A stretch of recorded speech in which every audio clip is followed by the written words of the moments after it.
What is happening with, you said you announced it at Comic-Con. What is happening? This is the final season, correct? Final season. We start airing October 17th. We also stream on HBO Max, or Max, I guess. But yeah, the final season starts airing October 17th. And I think it might be 2 episodes back to back, I want to say. And then that's it. And then that's it. Do you know why? Is there truth to the rumor that Warner Brothers didn't, I mean, that's what I saw. And granted, you can't believe everything you read on the internet, and believe nothing you read on the internet, actually. Right. But that they don't want 2 competing Supermans. Is that true? Or I have no idea. I've heard the same rumors. What I addressed at Comic-Con and what I said, and sort of knowing Peter Safran and James Gunn loosely, socially, yeah, both of them, I have tremendous respect for both of them.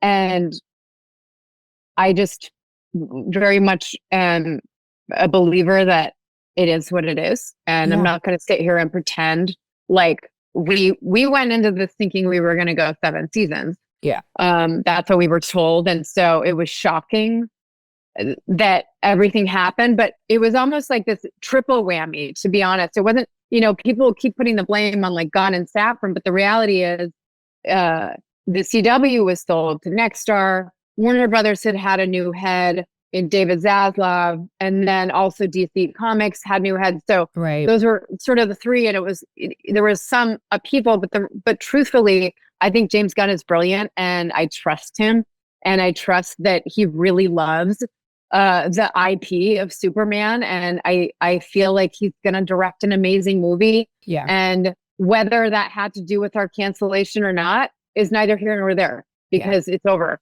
And so all we could do is go into it and give it our best. And it was tough because season 4, we had major budget cuts. We went from 13 series regulars to 5. So a lot of the cast who had been doing either all episodes produced or maybe 10 out of 13, all of a sudden we're getting 2 or 3.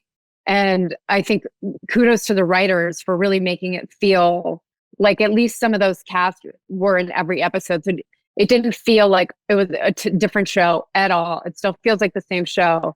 And we had, David Gentoli, my husband, he directed episode 3, and we had been shooting, 10, 11-day shoots for a 1-hour drama, which is a lot. Grimm had 8-day shoots. Typically it's 8-day shoots. Mm-hmm. And we dropped season 4 to 8 days. And David, I don't quite know why he only had 7, but David had to do his episode of Superman Lois in 7 days.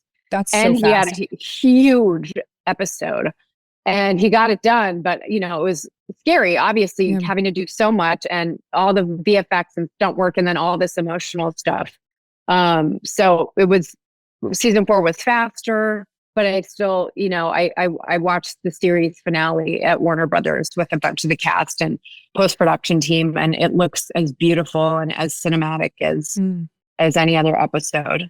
Yeah, I love that. But I gotta, it was hard for me seeing felt like there was a lot of vitriol aimed at James Gunn and Peter Safran. And at the end of the day, it's like, all right, if you're a Superman fan, be stoked about the movie and trust in his vision, because everything I think Gunn has directed has been great, and I think it's going to be great. And yes, I'm bummed, but I also didn't go into playing Lois Lane thinking, well, I'm going to be the last Lois Lane in history. Like that at some point you got to pass the baton to the next one, and that happened a little earlier than I expected, but I think Rachel Brosnangham's going to be great, and David Cornsweet's going to be a great Superman. And it was just, it was time to pass the baton. I also honestly got lucky because I booked a movie, an indie film that I did with Rob Riggle, and I stayed for the wrap party because I love and had so much respect for our crew. But I was basically supposed to finish filming and fly down to LA immediately for fittings for this film that I was starting. And so the grieving, I kind of got to bypass. You delayed it. Major grieving. Yeah. Well, I probably will when we last air, but I had to just completely switch gears into this indie dramedy right away. And so that ended up being, I think, kind of a blessing, because I think otherwise I probably would have been a little bit woe is me and bummed out. And I really just was like, okay, that's over. Got to focus on this. Get ready for this movie that I'm doing.